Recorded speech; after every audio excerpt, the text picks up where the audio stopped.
great to see all of you. Thank you guys. Hey, Deb. Those of you that are joining us online, whether you're watching this live, you're listening to this podcast later, I just want to say thanks for joining us. My name is Mel Massengale. I'm one of the pastors here at Summit Church. I also want to welcome all of you that are joining us from our Summit Blairsville location. We love you guys, and we're so grateful that you've taken time to grow your leadership and to try to just develop yourself. And so I'm hopeful that tonight we're going to share some principles that will help you do better and help you grow your capacity a little bit. So thank you guys for joining.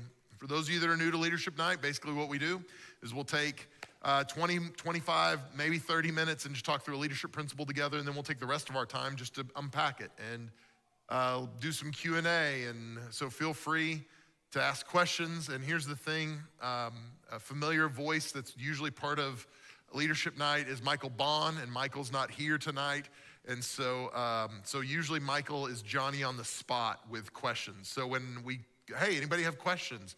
When you are awkwardly trying not to be the first one, Michael, he doesn't mind being awkwardly the first one. So he's not here tonight, so we're gonna need some of you guys to step up, and so be ready to ask some questions here in just a little bit. Before we jump into everything, let me just pray and we'll get going. So Lord, thank you for this day. Thank you for every person that's here, every person that's watching, listening, all the people in Blairsville today. I just pray your blessing on our time together. I pray that it would be fruitful. I pray that it would help us.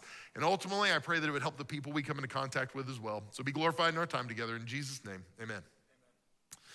All right, so I announced, before I get into tonight, let me just let you know this. Do you guys remember John Stanco? He was with us maybe a year ago, and John I did an interview with John about purpose, essentially. John, this is what he has given his life to. He travels the world talking about purpose. He's written, I think he's written 50 books, and a number of them are on this idea of purpose and helping people find their purpose. So John Stanco is gonna be with us next month for Leadership Night, but not only that, so he'll be with us on March 6th. So mark your calendars to be with us that night. He's gonna be teaching, and then he'll also be with us March the 13th. That's the next Wednesday, so the second Wednesday. And the third Wednesday of the month, on March 20th, we're gonna have a night of worship as we are preparing for Easter and the Easter season. And then he'll be back with us on the 27th. So he's gonna be with us 3 Wednesdays in the month of March, and he's just gonna be doing a purpose seminar through the whole thing. And so I would really encourage you to mark your calendar, be here for that. We are gonna be streaming that, but I would encourage you, we're gonna keep the same format where we do about 30 minutes of teaching and then do some Q&A as well. And so he'll be with us for three weeks in the month of March. I would encourage you, again, mark your calendar, invite some people to join you. I would say this if John was standing here. I love John Stanco. You would not look at him and think he is cool and dynamic, but he is awesome. He's one of my favorite people. He's gonna bring a lot of value to you and to your life. So make sure you're here for that, starting March 6th. So I announced this last weekend that we were gonna be talking about how to identify high capacity people. Because this is something I run into, whether I'm talking to churches that are very, very large, whether I'm talking to churches that are small, if I'm talking to a person that has their own business and they've got 5 employees, or I'm talking to somebody who's an HR manager of a large corporation, they are all on the hunt for high capacity people. They all want the best possible person they could find. And they're looking for the secret sauce. They're looking for, is there some edge we can get or whatever it might be. And so I just wanna share a few thoughts from my perspective, from my experience, and then we'll just kind of walk through this together, because I'm very fortunate and I'm very grateful, and I'm biased, but we have an incredible team here at Summit. We have some really, really world-class leaders, and we shouldn't. Some of you are leaders in your businesses or organizations, or you own your own business in this community, and you understand Indiana, Pennsylvania is not the easiest place to recruit high capacity people from other places, because they look at Indiana and they think, how many stoplights are in that town? Or how far are you from Target? That's a question I literally got asked one time as I was interviewing somebody about a position here. And they said, how far is the nearest Target? We were trying to find one. It's 50 minutes, 45 minutes. And you could tell, like that was a problem. So this is not an easy place to recruit to, so the margins are even tighter for us. And so we have to be very careful about who we're bringing in, but we still want to bring in high capacity people. And so it's not even just about hiring. Even when we're looking at volunteers, sometimes we think, well, I can't be picky about volunteers. I actually had somebody 2 weeks ago, I was with a church out in Lancaster County and I was doing some coaching with their staff. And one of the staff members raised their hand and they said, man, I've got this volunteer on my team and I'm really struggling. And I don't know what to do because you can't fire a volunteer. And I went, whoa. What do you mean by that? And he said, well, you can't fire a volunteer. And I was like, absolutely, you can fire a volunteer. That's okay, fire a volunteer, And so we had to talk through this together, but there's some mentality about volunteers that we go, well, hey, we can't fire them. We got to take whoever we can get. And usually when it comes to volunteers, we lower the standards so low that the main standard we're looking for is faithfulness. Will they show up when I need them to show up? And that is a terrible standard for volunteers. And so I want you to approach volunteers the same way we would approach staff. And so when we talk about staff, I just want you to think about it that way, whether it's unpaid volunteers that are leaders or, functioning in roles like that on your team or whatever it might be. So I want this to be applicable no matter where we're at. So just as a general rule, if you've been around hiring, you've heard something like the 3 C's, and we've talked about this before. So general rule for us when we're hiring people are the 3 C's, and there's some deviation on how you would spell this out, but character is always my top C. If they don't have good character, I don't care about anything else. If they're not somebody I would trust to watch my kids or to feed my dog when I'm out of town, then I definitely don't want to trust them with things that are more important. So character is the top thing. Chemistry, and chemistry is just, do they get along with the other people in our organization? And not just do they not cause problems, but do people actually like them? Do they want to hang out? And this is a standard for me if I'm trying to identify the health of an organization is, hey, do the people that work together want to hang out outside of work together at all? Are they looking for opportunities to spend time together?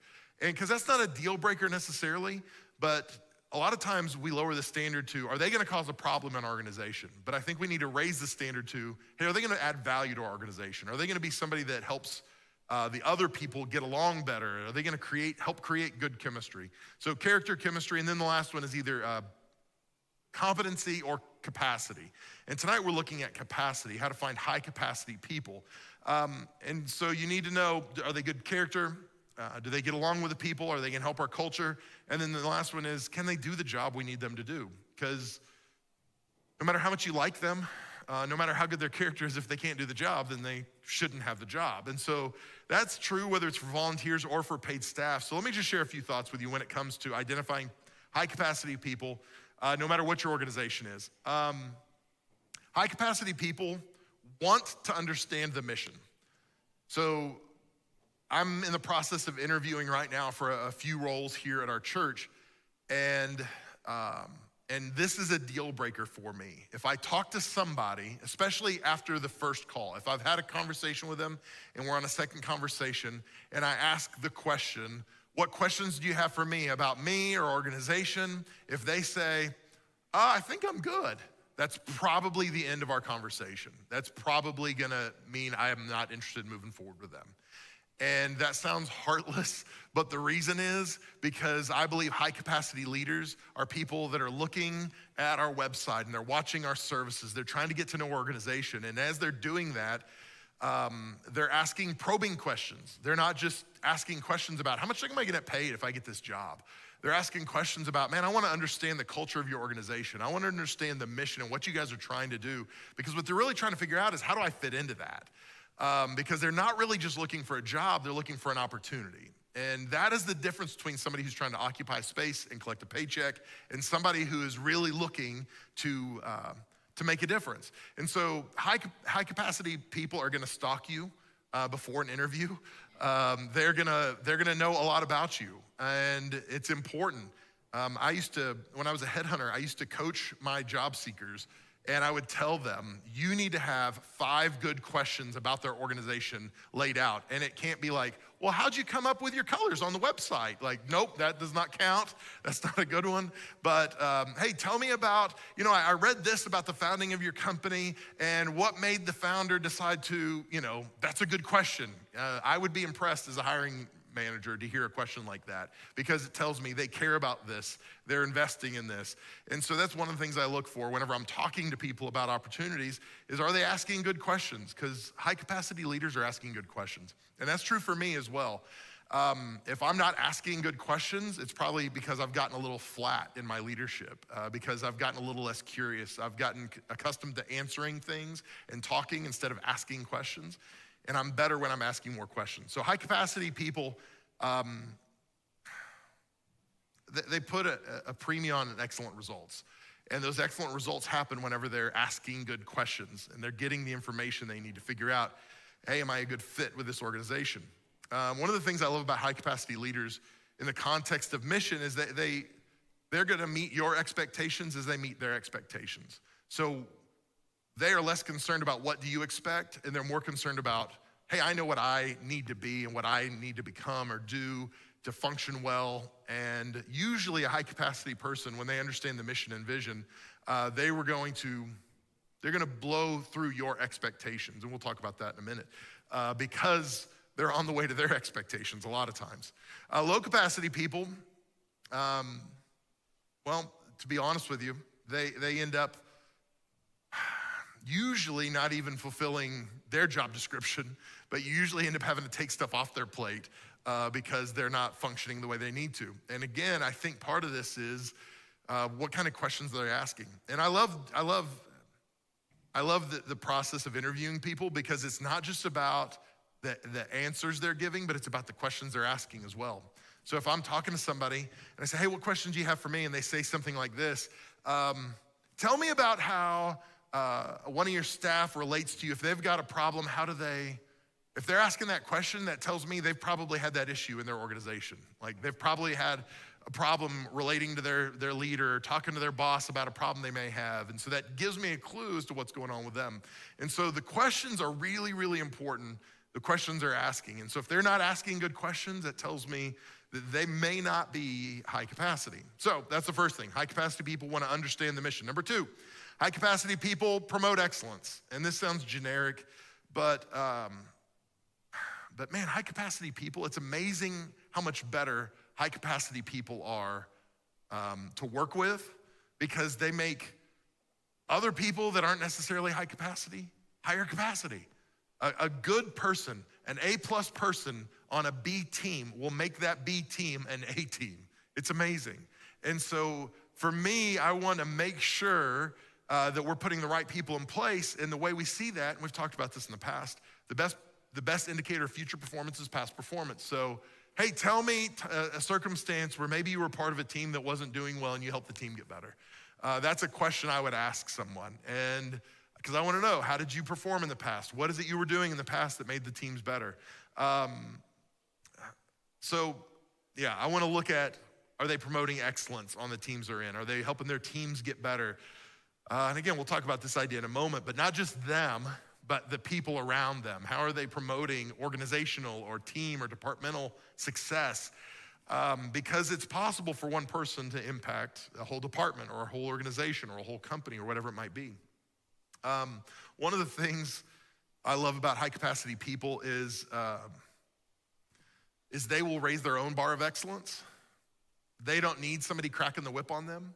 Low capacity people, you have to hold their hands and you have to tell them what to do. We've had people around here, not often, but especially, we've had interns especially, that they will do a task and then they'll disappear and you'll be like, hey, what's, and you'll find them, hey, what's going on? They go, oh, well, I finished that. What are you doing now? I'm just hanging out. It's like, wait a second. And what they're telling me is, I'm low capacity. I'm gonna do exactly what you tell me to do, when you tell me to do it, how you tell me to do it. A high capacity person does not need that. A high capacity person is going to say, hey, tell me what you need done, and they're gonna do it and exceed expectations. They're gonna do more than what you ask. They're the person that's gonna show up early, not 5 minutes late. They're the person who's they're gonna dress nicer than what you're expecting them to dress. They're gonna treat the clients better than what you expect them to treat, because it's not an external force that's making them do that, it's something internal in them. Low capacity people need an external force. They need somebody to say, if you don't get better, you're gonna get fired. Or if you don't show up on time, right? And we know those people, some of you have those people on your teams, but a high capacity person is making the organization better, and they're promoting excellence all the way around. All right, number 3, high capacity people find solutions. This kind of goes along with the previous one. High capacity people are focused on finding solutions, not reporting problems.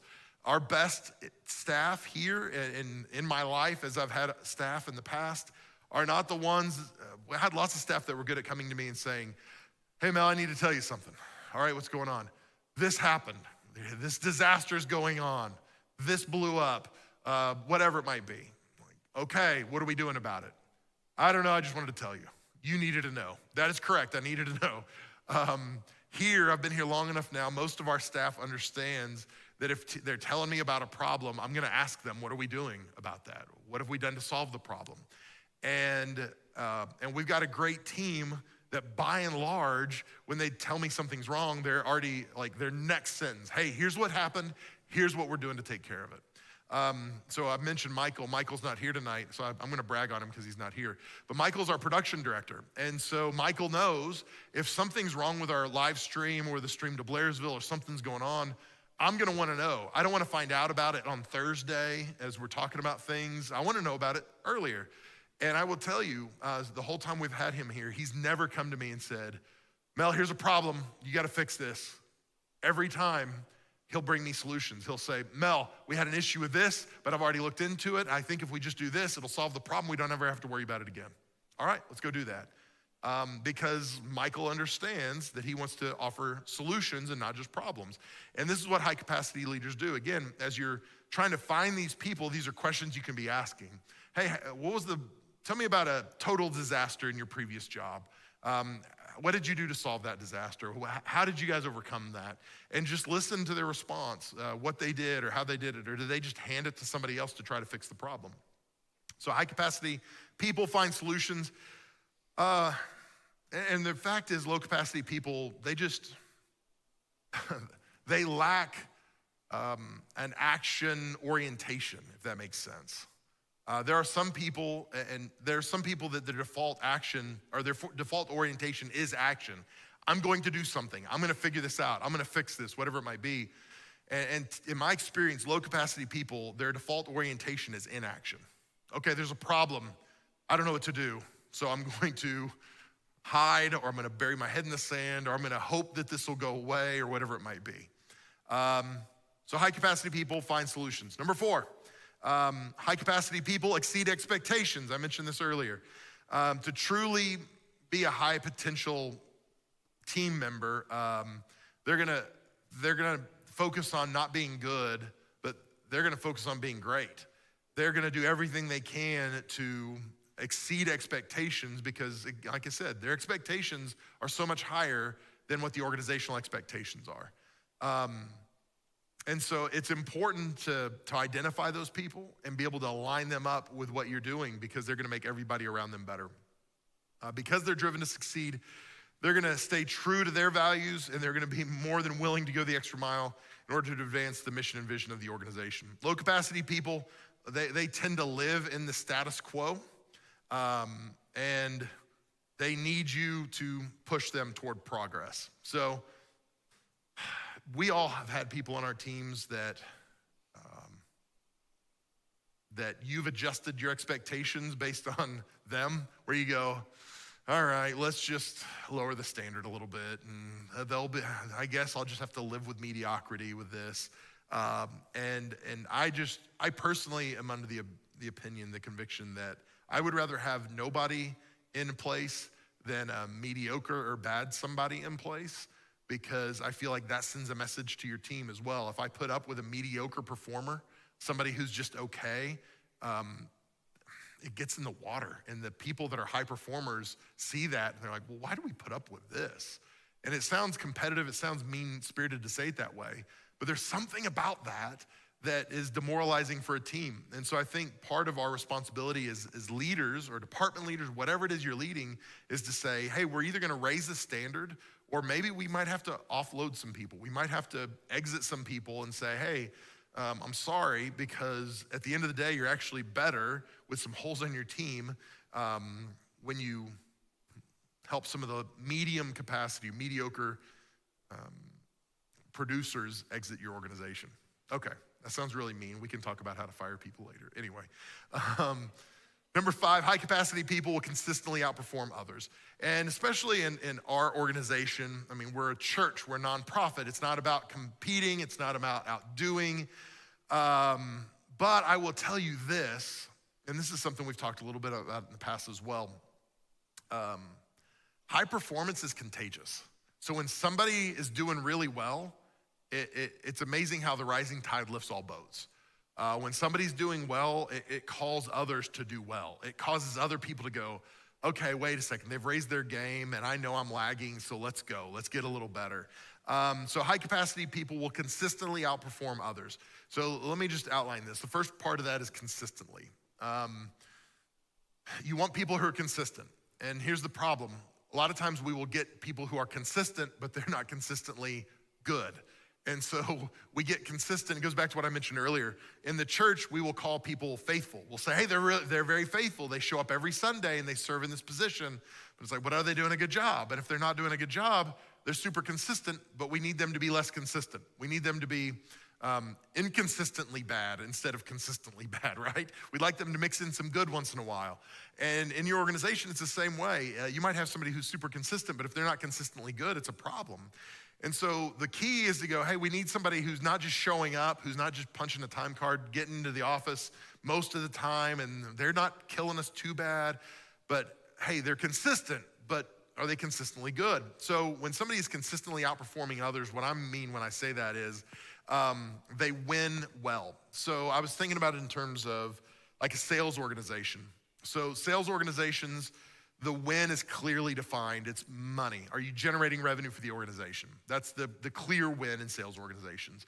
Now, the stereotype of a salesman is cutthroat. It's the movies like, you might have seen Glengarry Glen Ross or something like that, where they're just selling timeshares and like the sleazy salesman. That's what we think of. And the sleazy salesman is cutthroat. He's gonna do whatever he needs to do to get his sales, to take care of himself. And that's not what I'm talking about. That person is winning, but they're not winning well. So when I'm talking about winning well, what I mean is somebody who wins, but not at the expense of the people around them. They're winning, but they're actually helping the organization win as well. Because a lot of people can win personally. A lot of people can succeed at their job while the rest of the organization's struggling. Years ago, I was youth pastoring at a church in Austin, Texas, and it's actually where Pastor Colin and Alicia were part of my youth ministry. And our youth ministry was growing, but our church was declining.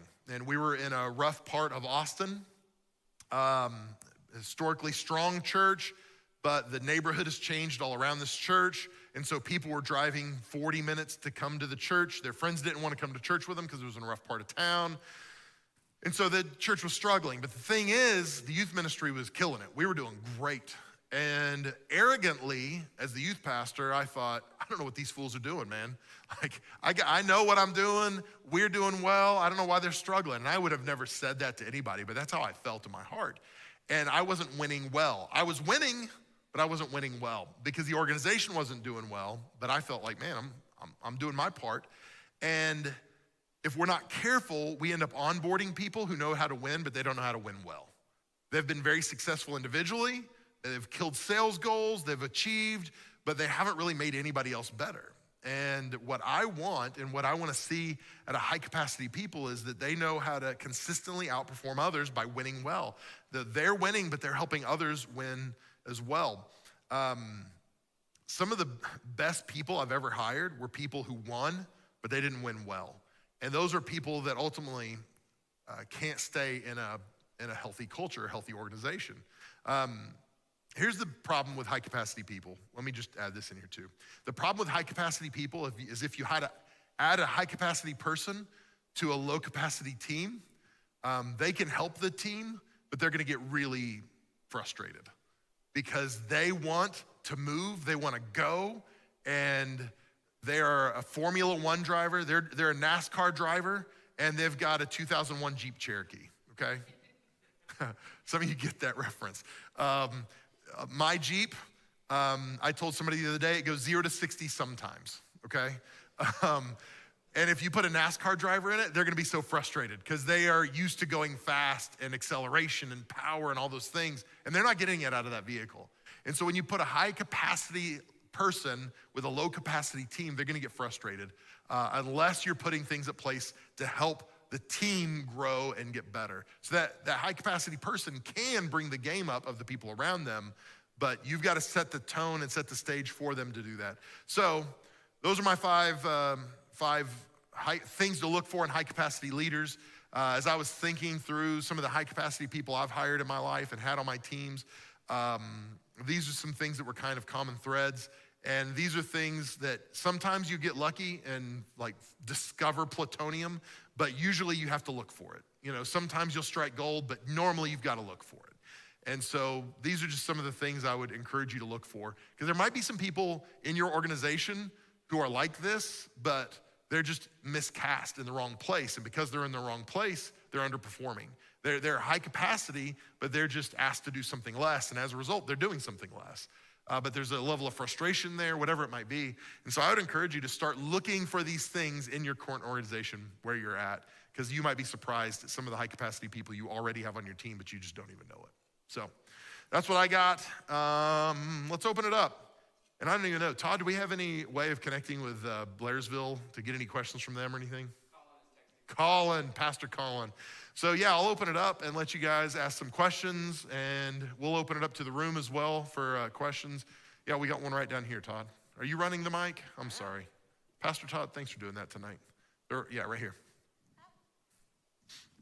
Which of the qualities that you listed or discussed do you think are learned versus just innate characteristics of a person? I think, and I would love to hear some feedback from you guys too. I think all of these can be learned. I think some of them probably come a little more naturally to people than others, but I think all of these things are things people can learn. Because if we're gonna be honest, we drift to mediocrity. We don't drift to being in better shape. We have to work to be in better shape, right? And so even like spiritually, emotionally, mentally, we drift to the ditch. And so I think with enough work, any of us can function in these ways, but some of them come a little more naturally than others, in my opinion. So I think, yeah, anybody can develop this stuff if they're willing to. I don't think it's magic, but yeah, anybody have any thoughts on that? I'd love to hear your feedback on that too, in your experience. Are some of these things innate, or can you feel like you can learn these things?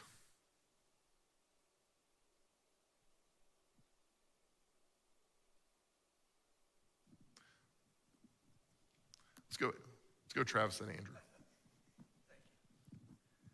I think they can be learned.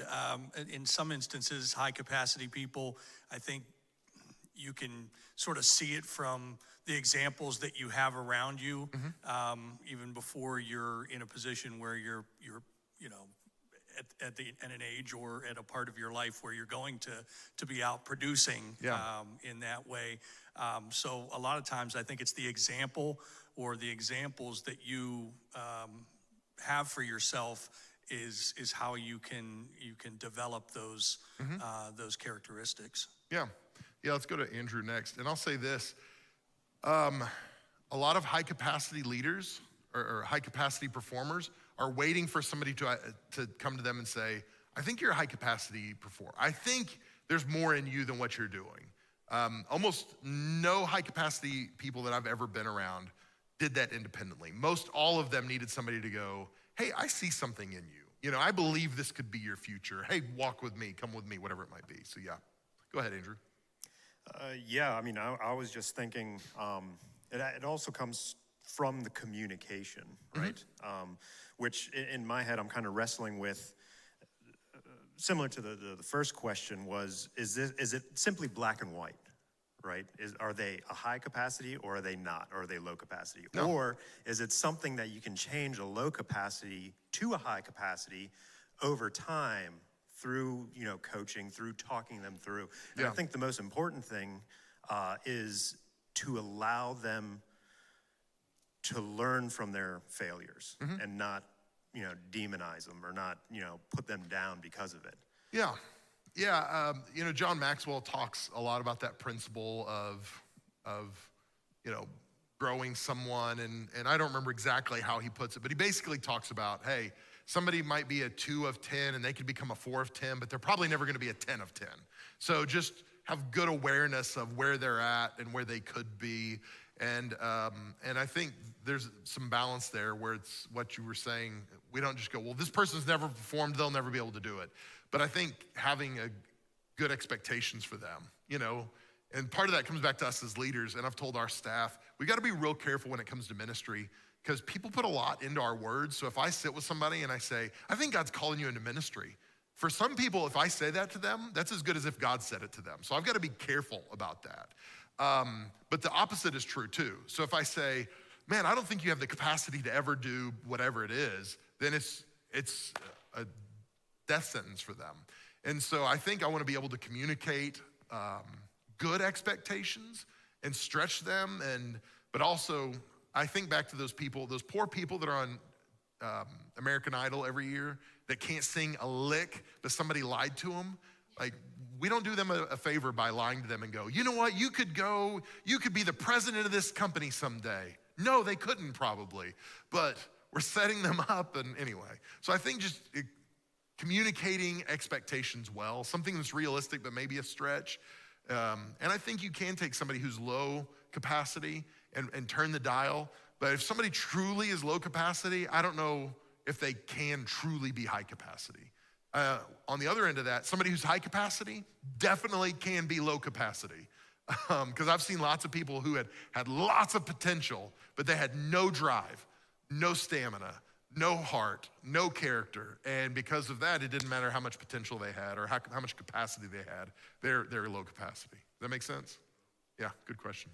So after this, we have a question from Blairsville and one from Facebook. So okay. All right, Yes, so sir. I have a question. This is all talking on this thing. All right, so I'm a high capacity worker. I mean, anything that I do, I drive truck, and I'm also in a machine shop. Yeah. Those are the two things that I do, and I'm high capacity. I'll go in early in the morning when there's nobody there, and whenever I walk out at the end of the night, I'm the last person walking out. Yeah. I put in more hours, and if you ask me to do a task, you're gonna get it. If there's anything screwed up, I'm gonna repair it before I even tell you about it. And there's no respect for us anymore in like a whole bunch of companies. It's like you'll get this big company and it grows and they have no respect for you and they just expect it. Like, I don't understand the reason that happens. I guess I'm on the other end of, a majority of people here. No, not necessarily. I think there's a lot of people that are in similar places you are. Because I think we've got some people that are hiring managers or bosses or owners, but then we've got people that are leading a team of 2 people, or, we got people in all different places, so don't worry about that. And anybody want to speak to what he's talking about? Yeah, let's run over here and Chucky will speak to that. You put your hand up fast. So I think that accepting mediocrity is just as dangerous as expecting exceeded expectations. So if you expect everyone on your team to exceed expectations as the normal and you don't express gratitude for that, I think it's just as dangerous as accepting mediocrity. Yeah, that's well said. Yeah, and I think at some point there's a tipping point in an organization when people go, man, I'm not being appreciated. I'm not being valued. You're giving me a paycheck. And to be fair, a lot of employers look at things like that. Hey, I'm telling you I appreciate you every Friday when you collect your paycheck. That's how much I appreciate you. And so for you, I think I would just decide, hey, am I a good fit with this organization? I'm putting in the hours, but am I just a cog in the wheel? And then you have to reconcile whether that's something you can do or whether you feel like you're supposed to be in an organization where you can be helping the people around you and you do feel appreciated and, that's good. Yeah, Aaron? I was just going to say, too, I worked in a position for a while where it just didn't seem like anybody recognized my hard work, but God sees your hard work, and he's glorified through that. And so, you know, like Mel said, maybe you have to consider what your options are, but also, like, maybe God's building you up for something that's in your future. And so just continuing in hard work, even though no one sees it, could be for something in your future.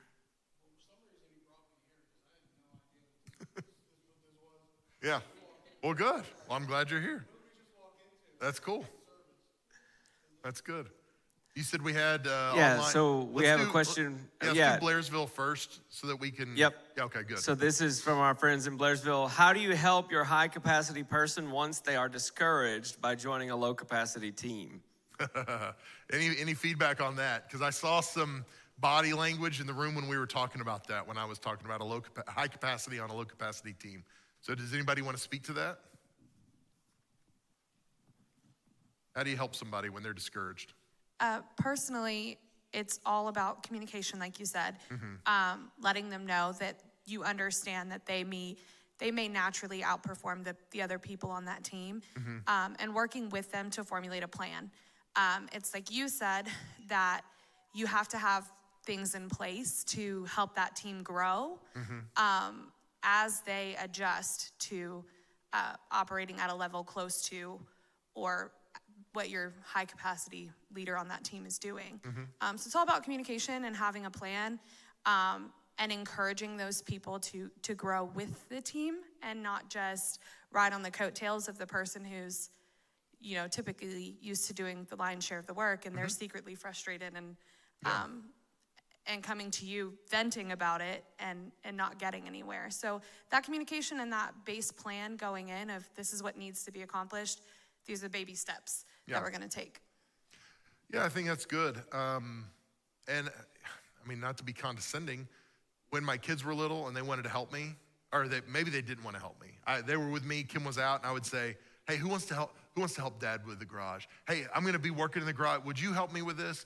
And again, not that we're gonna approach a grown adult that way and be like, you wanna be my helper? You know, that's ridiculous. But I think there's something empowering about going, hey, you know where you sit on this team, and man, I need your help. And man, I'm so grateful that you're leading the way in your performance and how you're doing this. We just need some time, and we're gonna help bring the team along. And I think just helping them see, I see where you're at, I know how you're feeling, and this is why we brought you here, was to help us make this team better. I think that helps too. So yeah. Any other thoughts on that? Trav's got something. Thanks, Todd. Maybe even increase their responsibilities or give them some kind of new challenge that, you know, helps to grow them in their capacity and also, you know, helps to bring the team along also. Yeah, for sure. Maybe just something with an extra kind of challenge to it. Yeah, it's good. It's good. All right, we'll grab one from Facebook here. All right.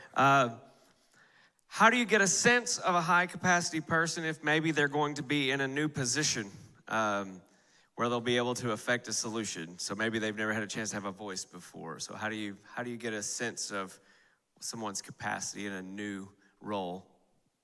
It's you don't always have the past performance to rely on, like in that case they're describing. And so to some degree, you have to look at the three things we talked about at the beginning: character,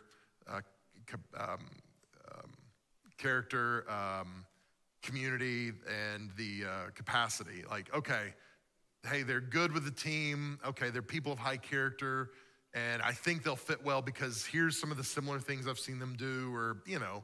And so I think sometimes you have to wing it. You have to go from your gut and go, man, I just feel like this is a good fit. And I've done that before, and I feel like we've seen some success in that. So it's never gonna be a perfect science. It's never gonna be flawless. Because I've told people, even in marriage, you get married, but it's not 100%, you know, and this sounds terrible. I remember 2 days before my wedding, talking to my dad, and I'm stupid, 22-year-old, what do I know? I'm an idiot. And I told my dad, I said, Dad, I just can't imagine, what am I gonna be talking to Kim about in 15 years? Are we gonna have anything to talk about? And he kind of chuckled like, you moron, right?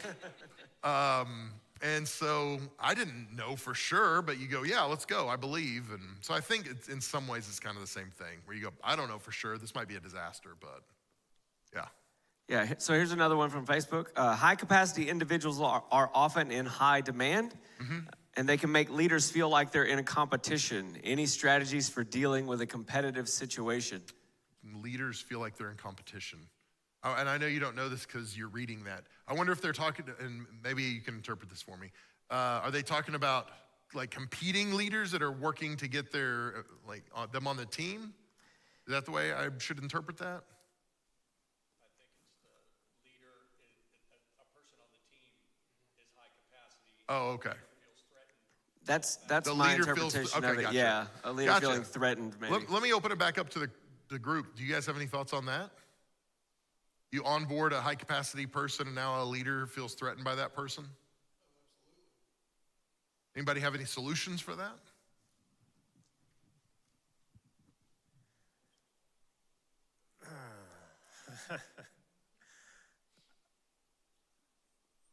In my experience, I guess I would say that if you put a high capacity person in place and the leader feels threatened, one of two things need to happen. Is one, that leader needs to step up his game. So like you were talking about earlier before, a high capacity person will pull everybody with them.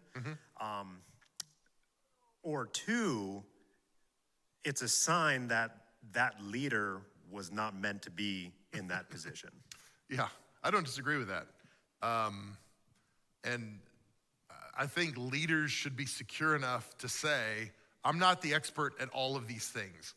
And I think I am not the best leader in the world, but I'm smart enough to know that Todd knows music way better than I do. So why in the world would I tell Todd how to do music? Because he's been trained on it. He's an expert in it.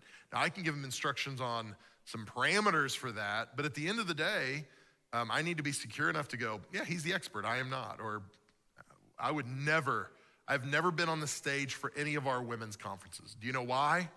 Because although I've got 3 women in my house, I know nothing about women. And so why in the world would I think I should be an expert? You know, so Kim runs that. Good for her. I don't need her to acknowledge me from stage. And so I think there is something about, man, if you're in a leadership position, you need to learn to be secure enough to not be the expert on everything. And when you feel that tension, like, oh my gosh, this person is pushing me because they are a stud, they're an all-star, and I'm feeling insecure, that's where we just need to reconcile that and deal with that. So that's, yeah, good feedback, Andrew. So we got another question from... Well, let me hold up one second. Hey, I'm gonna go ahead and turn it back over to our friends in Blairsville. That way it gives you guys some time to do some Q&A there as well. But thank you guys for joining us today. We're gonna keep talking here in the room. And for those of you that are watching online, stick around, we're gonna continue. So go ahead, Todd. The person who asked the question about a competition says, no, not that. Like dealing with counter offers. Oh, there it is. Yeah. Okay, that was what I was thinking initially. It's hard. That's really hard. So I just want to reset it. So competition for high capacity peoples is high. And so what do you do when the person you want there's a bidding war, essentially? Yeah. And that's the thing. You've got to know your budget. You've got to know what you can stick with. And there are times that we've exceeded our budget when I felt like, man, this person is gonna be the difference maker for us. You know, like we weren't prepared to do this, but we're gonna do it because this person's gonna move the needle. But for the most part, that's where we have to get more creative because of where we're at. We're in Indiana, Pennsylvania. Because we don't pay at the top of the scale, we have to be creative about how we're finding our people. And so, you know, we talked last month or 2 months ago, talked about finding people in creative places. And so that's where we've had to resort to some of that stuff. And so I think, you know, Kenny Rogers knew what he was saying. You got to know when to hold them, know when to fold them, know when to walk away, and know when to run. So, but yeah, I don't mind that. And here's the thing. I think if you're a hiring manager or you're a boss, you should try to get the best people possible. I mean, absolutely, go for that. And you're gonna miss sometimes, but I would rather miss the best people than get all of the mediocre people. So I would rather have that problem. So what if you have an employee who has performed at a high capacity but has become complacent? And you've tried to encourage them, but they just aren't performing at their capacity anymore. What's the best way to encourage them without sounding critical? That's a great question. Who wants to field that one? Because I know for sure some of you have dealt with this in your organization. So how do you deal with that?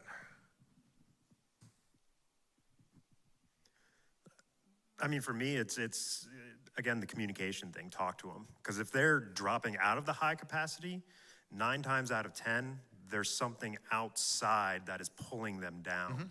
And one, they're not comfortable about talking about it at work or in their situation because it's not something in their work life or in their situation. Yeah.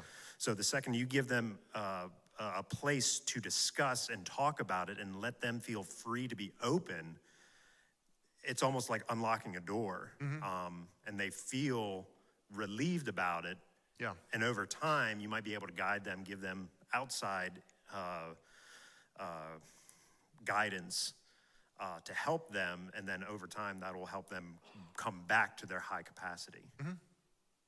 Yeah. Yeah, I tend to agree with you. Most of the time when I've seen people drop off, it's usually because something else is going on. And so in a healthy organization, you can have those conversations because you've already set the groundwork for, I care about you more than I care about your performance. Like, obviously you need to perform, but I care about you as a human being. I care about you as a dad or as a mom or as a, I care about that stuff. And so hopefully you've earned the credibility to be able to come alongside them and go, man, I've seen this change. What's going on in you? Are you okay? Is there something we can do? Because it might be something like that. And I also have seen circumstances where they've just gotten bored. They're basically like, okay, well, I've done all this and they need some new challenge or some new, something like that. But yeah, I think what you said is accurate. Yeah, it's important to be able to speak into them. So at the very beginning of your talk, you said that when you stop asking good questions, it's because you've lost your sense of curiosity. And so what do you do to reignite curiosity? What do you do to reignite curiosity? That's a good question. Thoughts on that one? I'm asking you because I need to buy some time. So. What do you do to reignite curiosity? Justin.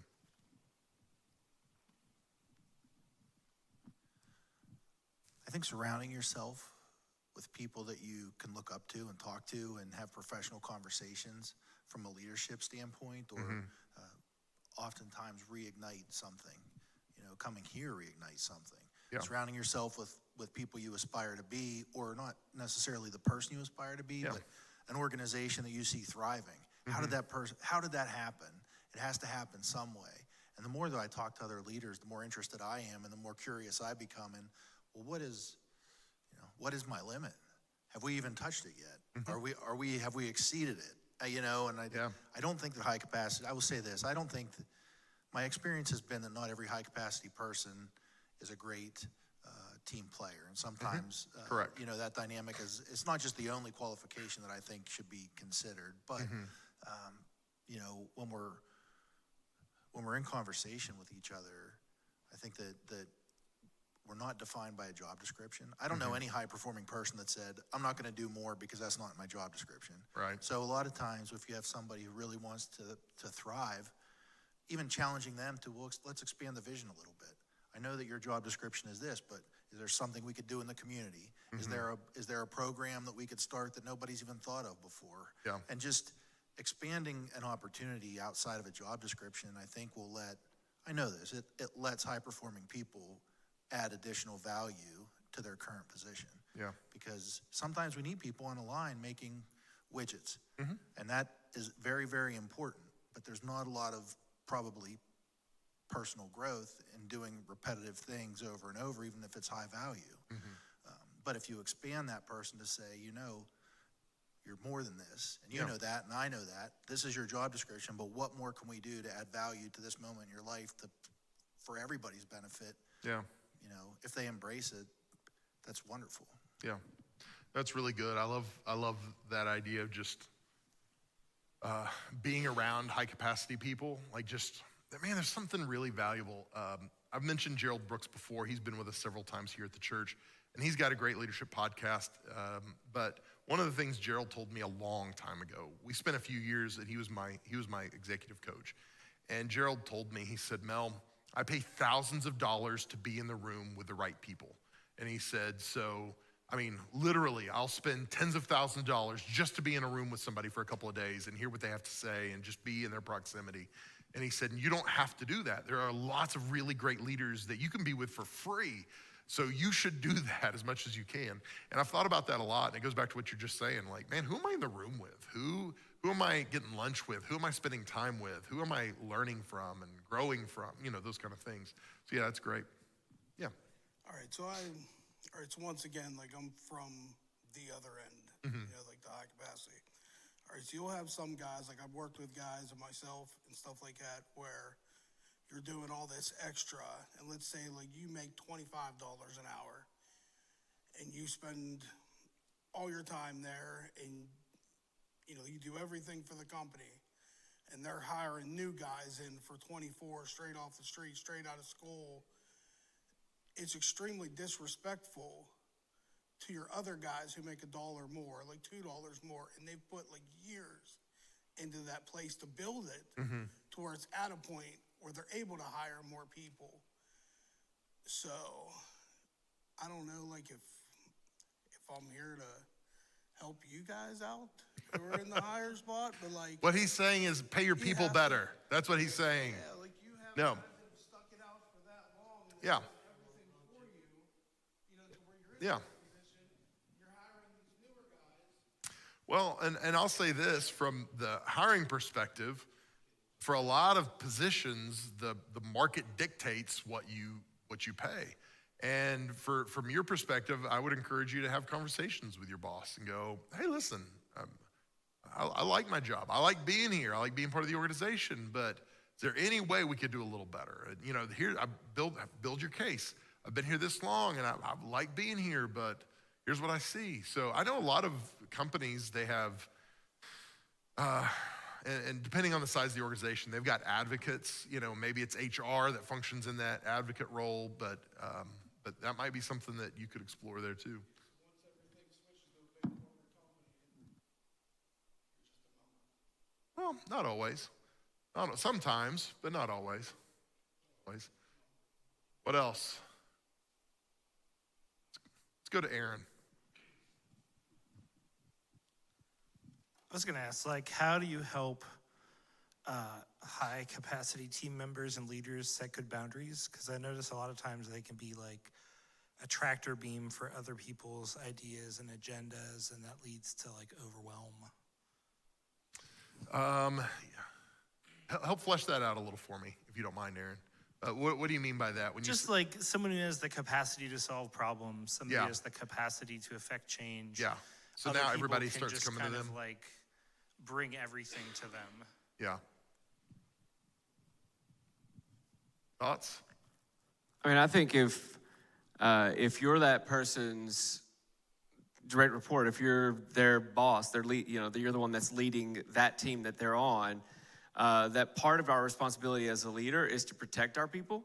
And so I would say that as the leader, if I was in that position and people were coming to someone who was on my team because they were high capacity and stretching them too thin, then it's my role and my job as the leader to go to the other leaders and say, hey, I understand why you're coming, but we're putting too much on, you got to stop. You can't do that. That's not within their purview. It's not within their role.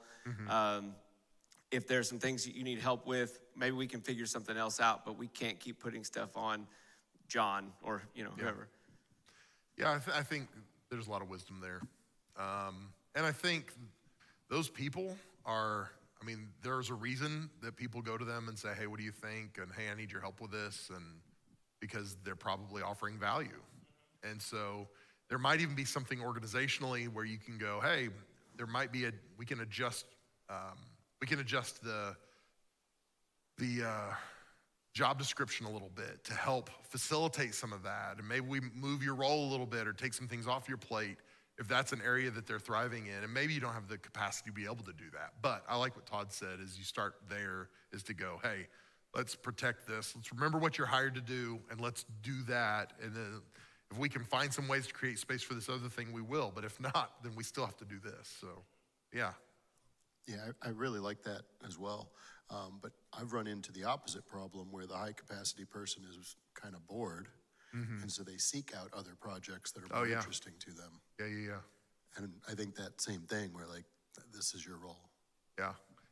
Yeah, and I probably have seen that more too, and that makes sense. And yeah, I think that's where you just have open conversations and dialogue about, hey, man, you've done well with this, and I see you doing these other things, and we can expand some of your role a little bit, and this might be good for you and the organization. And it's a nice way of saying, if you've got so much time to be doing these other things, let's give you some more work to do. So that's good. Any other questions? Yeah. You guys have done great. We didn't need Michael Bond tonight. So I have my own kind of thought on this, but what in your experience, or the great experience in this room, is the most common area of opportunity that you see for high capacity people? What's something that you have consistently seen or most commonly seen that they should work on to, I guess, function in their role, not get burnt out, to not fall off the edge? Well, let's start with you. I mean, you said you had a thought on that. I'd like to hear your thought on that. From my experience, it's teaching them when to say no, or encouraging them to say no. Because any high capacity person is going to want to do the most good, is going to want to affect the most change. But sometimes they'll do it at the expense of their own well-being, or at the expense of time with their families. And, you know, they're not able to prioritize what they should be because they don't feel comfortable saying no. I think that's a really good answer. And I'd love to hear some feedback from you guys. I think it's different. I think you can be high capacity in so many different ways that it's all gonna lend itself to different weaknesses or different dangers. And so I don't know if there would be one thing where I would say, hey, if somebody's high capacity, look out for this, or watch this, or whatever it might be. I think there's a number of different things, but I think it all comes back to that individual person. And so I think it's good just to be aware of, hey man, you want these people on your team, but there's just things you've got to know when it comes to high capacity people, generally, like things like that. But I think specifically it's all over the map because everybody's so different. Because I just think about our team, and I don't know that there would be one rule of thumb for all of our high capacity people, but I know each of them we've got to deal with directly and go, hey, I've seen this, you need to watch out for this, or be careful, or, you know, talking about boundaries and different things. So yeah, I like that. Anybody else have thoughts on that?